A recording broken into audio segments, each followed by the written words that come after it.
بسم اللہ الرحمن الرحیم۔ السلام علیکم۔ میں فرزانہ خان آپ کے ساتھ سوشیالوجی ADP 2 کے نئے لیکچر کے ساتھ۔ ہم نے اس سے پہلے لیکچر میں ایمائل ڈرخائم کے متعلق پڑھا کہ ان کے حالات زندگی، اس کے بعد ہم نے ایمائل ڈرخائم کے جو ہیں وہ نظریات کے بارے میں ہم نے پڑھا کہ ایمائل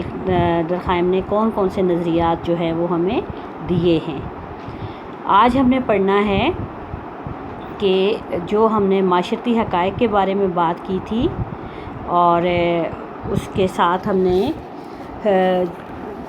معاشرتی حقائق کی اقسام کی بات کی تھی، لیکن اس لیکچر میں ہم صرف جو ہے وہ معاشرتی حقائق اور سوشل جو آپ کا پریشر ہے وہ مختلف سوسائٹیز اور اس کے حساب سے جو پریشر بنتا ہے، جو معاشرتی حقائق کا نظریہ ہے، اس کو ہم نے شروع کیا تھا۔ آج کے لیکچر میں ہم نے اسی کو کنٹینیو کرنا ہے کہ معاشرتی حقائق کی اقسام کیا ہیں، اور ایمائل ڈرخائم جو ہے جو معاشرتی حقائق کہتا ہے کہ معاشرتی واقعات کی جڑ گروہ کے عقائد اور افعال ہیں، سوچنے اور کام کرنے کے ایسے انداز جو بار بار دہرائے جائیں اور افراد میں بطور نمونہ کے قائم ہو جائیں، ان کو ہم معاشرتی حقائق کہتے ہیں۔ اور یہی معاشرتی حقائق ایسے نمونے ہیں جو ایک جسم کی شکل اختیار کر کے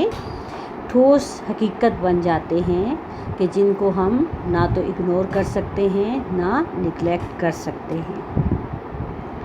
معاشرتی حقائق کی جو ہے وہ ڈرخائم نے 2 اقسام بتائی ہیں، ٹھیک ہے۔ پہلی ہے اس کی مادی حقائق اور دوسری ہے اس کی غیر مادی حقائق۔ مادی حقائق جو ہے وہ کون کون سے ہیں؟ اس میں عمارتیں، گھر وغیرہ شامل ہیں جو کہ فرد کے کردار کو متاثر کرتی ہیں،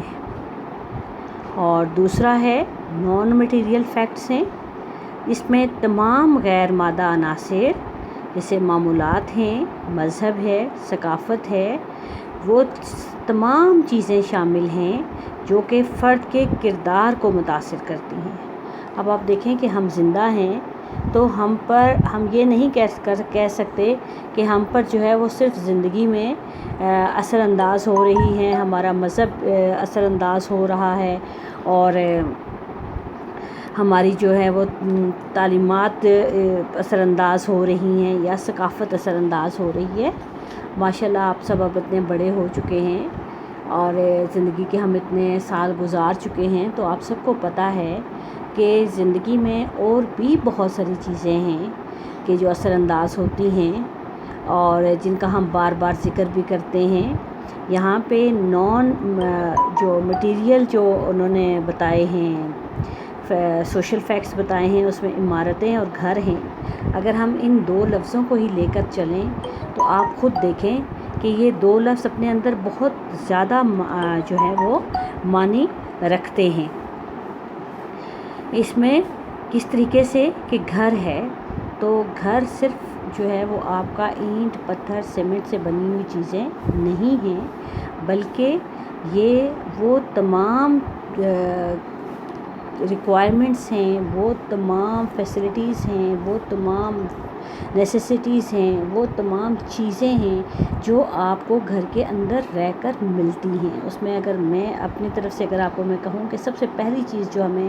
چاہیے ہے، جو ہماری زندگی کی بنیادی سہولیات ہیں، کھانا چاہیے ہمیں، لباس چاہیے ہمیں، تو یہی جو 2 چیزیں ہیں ان کو اگر ہم لے لیں اور ان کو مہیا کرنے کی کوشش کریں تو دیکھیں کہ وہ جو زندگی کا سرکل بنتا ہے وہ ہم پر کتنے برے طریقے سے اثر انداز ہوتا ہے، کہ ہم اس کے لیے جو ہم کمانے کی کوشش کرتے ہیں، جو جاب کرتے ہیں، جو ذریعہ اپناتے ہیں، جتنی ہماری انکم ہوتی ہے، کم ہے، زیادہ ہے، نہیں پوری ہو رہی، جو بھی ہے، تو یہ یا پھر ہمارے بہت اچھے حالات ہیں لیکن کسی اور وجہ سے بیماری ہے، زندگی کے مسائل ہیں اور بہت طرح کی فیلنگ سے ریلیٹڈ چیزیں ہیں، یہ سب چیزیں جو ہیں وہ ہماری جڑی ہوئی ہیں جو ہم پر انداز ہوتی ہیں،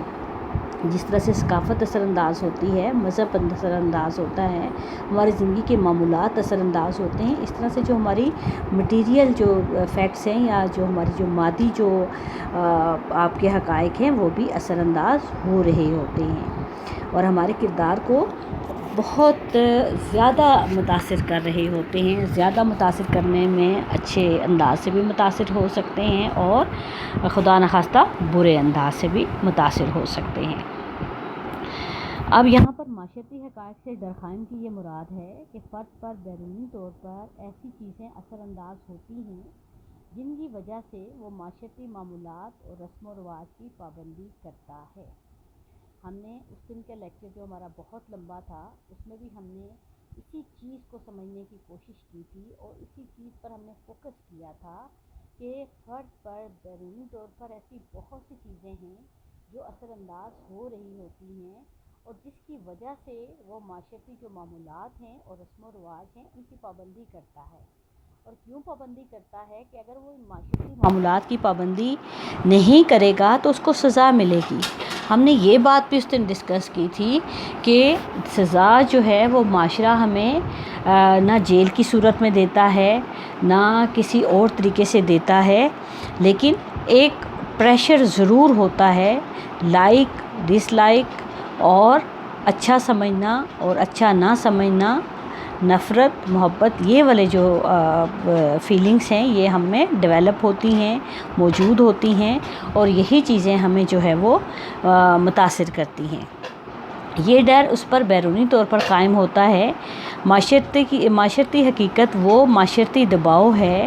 جو معاشرتی اور ثقافتی معمولات کی وجہ سے افراد پر قائم ہوتا ہے. یہ دباؤ ہر طبقے میں، ہر درجے میں، ہر فرقے میں، ہر گروہ میں، ہر محلے میں اور ہر شہر میں پایا جاتا ہے،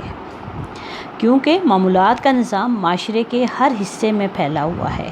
معاشرہ چاہے کوئی بھی ہو، چاہے وہ ایسٹرن ہے، ویسٹرن ہے، ڈیولپڈ ہے، ڈیولپنگ ہے، بیکورڈ ہے، کیسا ہی معاشرہ کیوں نہیں ہے، کیونکہ ہمارے ہاں بہت سارے ممالک ایسے ہیں نا، تو معاشرے بھی موجود ہیں، دنیا کے ہر حصے میں، ہر خطے میں معاشرے موجود ہیں، تو یہ دباؤ ہر جگہ پر پایا جاتا ہے. اب اس کا ہم یہ مطلب بھی اخذ کر سکتے ہیں ڈرخائم کی تھیوری کے مطابق یا ڈرخائم کے مطابق کہ دباؤ یا ڈر فرد پر چونکہ بیرونی طور پر اثر انداز ہوتا ہے، اس لیے وہ معمولات کی خلاف ورزی ایسے موقع پر کرتا ہے جہاں اسے لوگ نہ دیکھ رہے ہوں. یعنی کہ جب اس کو یہ خوف ہوتا ہے کہ لوگ دیکھ رہے ہیں یا لوگوں کو پتہ چل جائے گا. آپ دیکھیں نا، ہمیں کس چیز سے ڈرایا جاتا ہے؟ لوگ کیا کہیں گے؟ کیسے باہر جا رہے ہو؟ نظر نہیں آتا لوگوں کو؟ کیا یہ کرو گے تو کیا پتہ نہیں چلے گا؟ اسی قسم کے اسی سے ملتے جلتے جملے ہوتے ہیں نا، جن کی وجہ سے ہمیں ڈرایا جاتا ہے اور ہمیں خوفزدہ کرنے کی کوشش کی جاتی ہے. تو یہ جو پریشر ہیں جو بیرونی طور پر اثر انداز ہوتے ہیں اور لوگ اس وقت عموماً معمولات کو پیچھے چھوڑ دیتے ہیں جب وہ یہ سمجھتے ہیں کہ گھر میں، کمرے میں، رات کی تاریکی میں، سنسان گلی میں یا دیگر افراد سے الگ ہو کر جب وہ معمولات کی خلاف ورزی کرتا ہے، جرم کرتا ہے، کیونکہ معاشرتی دباؤ ایسے موقع پر موجود نہیں ہوتا یا کم ہوتا ہے اور اسے جو ہے یہ یقین بھی ہو جاتا ہے کہ اس کے جرم کا دوسروں کو پتہ نہیں چلے گا، کیونکہ اس کے اندر کوئی دباؤ، خوف نہیں ہے جو اسے جرم کے ارتکاب سے باز رکھے. اس لیے معاشرتی دباؤ جرم کا کلی سدباب نہیں ہے. یعنی کہ ہم یہاں سے یہ بھی کہہ سکتے ہیں کہ ہم کہتے ہیں کہ لوگ جو ہے وہ سوشل پریشر کی وجہ سے جو ہیں وہ جرم سے دور رہتے ہیں یا اس کی وجہ سے بہت ساری چیزوں سے دور رہتے ہیں تاکہ پتہ نہ چل جائے، لیکن ہم یہ بھی نہیں کہہ سکتے کہ 100% ایسا بھی ہوتا ہے. دوسرا، یہاں پر ایک چھوٹی سی مثال ہم خود بھی دے سکتے ہیں کہ دیکھیں جہاں پر ہمارے معاشروں میں معمولات کی جو پابندی کی جاتی ہے اور مذہب کے حوالے سے، کیونکہ مذہب کی چھاپ ہمارے معاشرے پر زیادہ ہے اور ہونی بھی چاہیے، تو ہم ویسے بھی اگر آپ کلچرل بھی دیکھیں تو ہمارا جو لباس ہے وہ قمیص شلوار اور دوپٹہ ہے یا چادر ہے. ہم یہ 3 چیزیں جو ہیں وہ اپنے ثقافت کا حصہ بھی سمجھتے ہیں، اپنی فیملیز کے لحاظ سے بھی ہم سمجھتے ہیں، مذہب کے لحاظ سے تو ہے ہی ہیں. تو ہم ان کو لے کر چلنا اور ان کو پہننا جو ہے وہ بڑا سوشلی لائک بھی کیا جاتا ہے، اچھا بھی سمجھا جاتا ہے، اور بڑی جو ہے اچھے ورڈز میں مطلب ایک اپریسیشن بھی دی جاتی ہے. لیکن آپ دیکھیں کہ ایک آبادی کا بہت بڑا حصہ کہ جب وہ کسی دوسرے معاشرے میں جاتا ہے اور وہاں پر وہ سیٹلڈ ہوتا ہے یا وزٹ کے لیے جاتا ہے، تو جب انہیں یہ ہوتا ہے کہ اچھا یہاں پہ تو سارے ہی ایسے ہیں، تو ہمارے معاشرے کے کون سا کوئی ایسے لوگ ہیں جو ہماری تصویریں یا ہماری خبریں جو ہے ہماری فیملی یا ملنے جلنے والے لوگوں تک پہنچائیں گے. تو عموماً وہ لباس کے معاملے میں اور بہت ساری چیزوں کے معاملے میں جو موجود ہوتی ہیں اس سے وہ جو ہے وہ کیا کرتے ہیں کہ پیچھے ہٹ جاتے ہیں یا ان کو چینج کر لیتے ہیں. درخائم کے اس نظریے سے یہ ثابت ہوا کہ معاشرتی حقیقت کا نظریہ فرد کی معاشرتی زندگی کی پیداوار ہے، کہ جو معاشرتی حقیقت کا اس نے فلسفہ یا نظریہ دیا ہے وہ ہماری معاشرتی زندگی کی پیداوار ہے. فرد کی تربیت کے دوران جس قدر ثقافتی اقدار، عقائد اور معمولات کا زور ہوگا، اس قدر وہ اپنے کردار میں معاشرتی حقائق کا دباؤ محسوس کرے گا اور معمولات کی خلاف ورزی کم سے کم کرے گا. ابھی جو میں نے آپ سے بات کی، اب اگر انہی لوگوں میں جو کسی دوسرے معاشرے میں جاتے ہیں اور بہت حد تک اپنا لباس یا اپنی ویلیوز کو پیچھے چھوڑ دیتے ہیں یا یہ سمجھتے ہیں کہ اچھا جب تک ہم اس معاشرے میں ہیں تو ہم ایسے ٹھیک ہیں، اور واپس اپنے معاشرے میں جائیں گے تو پھر وہی لباس وہی انداز اپنا لیا جاتا ہے، تو اس کا مطلب کیا ہے کہ ان کی تربیت میں جو معمولات ہیں، جو ثقافتی اقدار ہیں، جو عقائد ہیں، ان پر زور نہیں دیا گیا، اور ان کی تربیت یا ان کی شخصیت کے اندر وہ بہت زیادہ ان کی اہمیت نہیں ہے. کیونکہ اگر فرد کی تربیت میں ان معمولات میں زور دیا گیا ہو تو وہ جو ہے وہ اس کو جس بھی معاشرے میں جائے گا، جہاں پہ بھی فرد رہے گا، چاہے وہ مرد ہے عورت ہے، اس کو اپنے ساتھ جو ہے وہ لے کر چلے گا اور اس کی اہمیت اس کے نزدیک کم نہیں ہوگی. اب ہم بات کرتے ہیں درخائم کی نظر میں غیر مادی حقائق زیادہ اہم ہیں. درخائم نے عمرانیات کو معاشرتی حقائق کے مطالعے کا نام دیا ہے. معاشرتی حقائق 2 طریقوں سے معلوم کیے جا سکتے ہیں.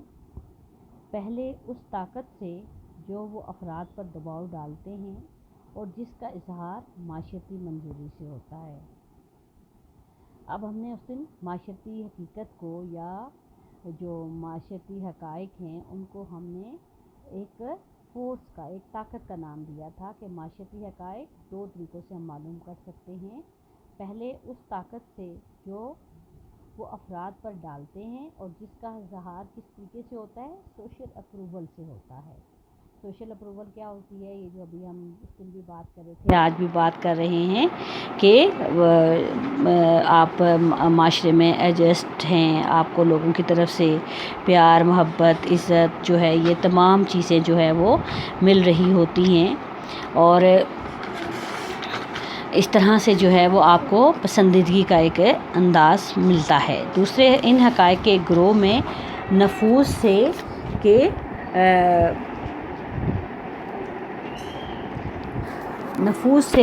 درخائم نے تقلید کو انفرادی عمل قرار دیا ہے، اور یہ ایک معاشرتی حقیقت نہیں ہے. اس کے اثرات معاشرتی زندگی پر ہیں. اس کے برعکس سماجی ادارے معاشرتی حقائق ہیں، کیونکہ گروہ کی اجتماعی زندگی نے ان کے عقائد اور آداب کو تسلیم کر لیا ہے، اور یہ ادارے فرد سے باہر اس پر دباؤ ڈالتے ہیں. اس وجہ سے درخائم نے سوشیالوجی کی تاریخ میں کہا ہے کہ یہ جو سماجی ادارے ہیں یہ معاشرتی حقائق ہیں، کیونکہ گروہ کی اجتماعی زندگی نے ان کے عقائد اور آداب کو تسلیم کر لیا ہے، اور یہ ادارے فرد سے باہر اس پر دباؤ ڈالتے ہیں۔ اس وجہ سے ڈرکھائم نے سوشیولوجی کی تعریف میں کہا ہے کہ یہ اداروں کی سائنس ہے، یعنی کہ جو ہمارے ادارے ہیں وہ معاشرتی حقیقت ہیں، جو ہم تقلید کرتے ہیں، کسی چیز کو اپناتے ہیں، اس کی پیروی کرتے ہیں، اڈاپٹ کرتے ہیں، یہ سب جو ہے وہ ہمارا انفرادی عمل ہے، جبکہ اداروں کا جو ہے وہ دباؤ ہم پر موجود رہتا ہے۔ معاشرتی حقائق آج اس لیکچر کے ساتھ آپ اس سے پچھلا جو لیکچر تھا اس کو ضرور سن لیں، اور بار بار سنیں گے تو آپ کو اس کے اندر کی جو وضاحت ہے یا جو آپ کو سمجھ کے آنے والی جو چیزیں ہیں وہ سمجھ آئیں گی، اور میں بھی کوشش کروں گی کہ اس کو آپ کے لیے دوبارہ رپیٹ کر دوں۔ معاشرتی حقائق انفرادی خواہشات کی پیداوار نہیں ہیں، اس لیے نفسیاتی تحقیق کے تحت نہیں آتے۔ یہ فرد سے باہر ہیں اور اس کے کردار کو متاثر کرتے ہیں، بدلتے ہیں، اس کی رہنمائی کرتے ہیں۔ اس طرح انفرادی حقائق اور معاشرتی حقائق ایک دوسرے سے وابستہ ہیں، لیکن ایک دوسرے میں غلط ملت نہیں ہو جاتے۔ انفرادی اور معاشرتی حقائق دونوں ایک دوسرے کے متوازی ہوتے ہیں، یعنی کہ جو انفرادی ہمارے حقائق ہیں وہ اپنی جگہ اہمیت رکھتے ہیں اور وہ متاثر بھی ہوتے ہیں، بدلتے بھی ہیں۔ جو معاشرتی حقائق اس سے متاثر ہوتے ہیں، اور معاشرتی حقائق جس طرح ہماری رہنمائی کرتے ہیں اسی طرح سے ہماری سوچ میں تبدیلی آتی ہے، ہماری زندگی میں، معاشرے میں۔ لیکن یہ انفرادی اور معاشرتی حقائق جو ہیں یہ ساتھ ساتھ چلتے رہتے ہیں۔ اب جو معاشرتی حقائق ہیں یہ ہماری انفرادی جو خواہش ہیں اس کے مطابق نہیں پیدا ہوتے، اس لیے یہ کسی نفسیاتی تحقیق کے تحت بھی نہیں آتے، ٹھیک ہے۔ تو یہ تھا معاشرتی حقائق کا نظریہ، جو اس سے پچھلے لیکچر میں بہت ڈیٹیل سے آپ کو جو ہے وہ میں نے سمجھانے کی کوشش کی، اور آج ہم نے اس کی اقسام کی تھی۔ اس کو بھی میں نے بہت کوشش کی کہ آپ کو بہت اچھے طریقے سے سمجھ آ جائے، لیکن پھر وہی بات کہ جب تک آپ اس کو ساتھ ساتھ نہیں پڑھیں گے، بہت ڈیٹیل سے نہیں پڑھیں گے، اچھے طریقے سے نہیں پڑھیں گے، آپ کو سمجھ نہیں آئے گا۔ اب اگلا ہے سماجی استحکام کا نظریہ۔ ڈرکھائم کہتا ہے کہ تقسیم کار کی بنا پر معاشرے میں معاشرتی واقعات رونما ہوتے ہیں۔ قدیم اور ترقی یافتہ معاشروں کا مقابلہ کرتے وقت وہ قدیم معاشرے کو میکینیکل اور ترقی یافتہ معاشرے کو عضوی آرگینک کہتا ہے۔ وہ کہتا ہے کہ ڈویژن آف لیبر ہم نے کی تھی نا، آپ ایک دو لیکچرز جو پچھلے ہیں ان کو نکال کے دیکھیں، اس میں معاشرتی واقعات رونما ہوتے ہیں، اور وہ پھر یہاں پر ان کا جو تجزیہ کیسے کر رہا ہے کہ معاشرے کو اس نے دو حصوں میں، قدیم معاشرہ اور ترقی یافتہ معاشروں میں جو ہے وہ ڈیوائیڈ کر دیا۔ اب اس نے جو قدیم معاشرہ ہے اس کو میکینیکل کہا ہے، اور جو آپ کا ترقی یافتہ معاشرہ ہے اس کو عضوی یا آرگینک کہا ہے۔ میکانی استحکام اس طرح معاشرے میں پایا جاتا ہے جس کے افراد میں یکسانیت پائی جاتی ہو۔ عضوی استحکام ایسے معاشروں میں پایا جاتا ہے جس کے افراد میں سماجی اور معاشی اختلافات موجود ہوں، یعنی کہ اس نے عضوی آرگینک معاشرہ کس کو کہا ہے؟ ترقی یافتہ معاشرے کو کہا ہے۔ تو ترقی یافتہ معاشرہ آپ شروع کے سوشیولوجی کے لیکچرز کو ذہن میں لائیں، سنیں، تو اس میں ہم نے جو شہری زندگی ہے، جو اربن جو آپ کے ایریاز ہیں، جس میں ٹیکنالوجی ہے، سائنس کی ترقی ہے، ہر لحاظ سے وہ ڈیولپڈ ہیں، اور وہاں پر رہنے والے کیونکہ پورے ملک سے مختلف علاقوں سے آنے والے ہیں، اور وہ اسی خواہش اور اسی وجہ سے آتے ہیں کہ وہ یہاں پر آ کر اپنے معیار زندگی کو بہتر بنا سکیں، چینج کر سکیں، اور بہتر سے بہتر جو ہے وہ سہولیات کو اپنا سکیں۔ تو اس وجہ سے وہ اپنے دیہی علاقوں کو، اپنے قصبوں کو، اپنے جو آباء و اجداد کی جو زمینیں ہیں ان کو چھوڑتے ہیں اور نیا سیٹ اپ اختیار کرتے ہیں۔ تو جب وہ مختلف علاقوں، مختلف سوچ، مختلف آب و ہوا، مختلف خطوں کے لوگ ہوں گے تو لازمی بات ہے ان میں سماجی لحاظ سے بھی فرق ہوگا، اور ان میں معاشی اختلافات بھی ہوں گے کہ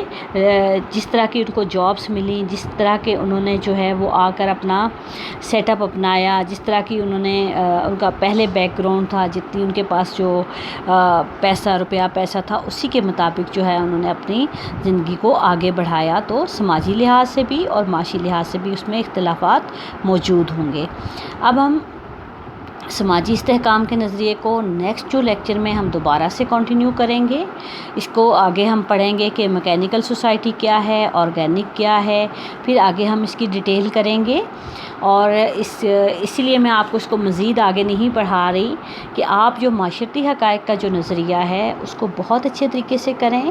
اس کو آپ کو نہیں اگر سمجھ آتا بار بار رپیٹ کریں، ٹھیک ہے. اس کو نکال کے بک سے انڈر لائن کر کے کرنے کی کوشش کریں. پہلے یہ سمجھنے کی کوشش کریں کہ معاشرتی حقائق ہے کیا،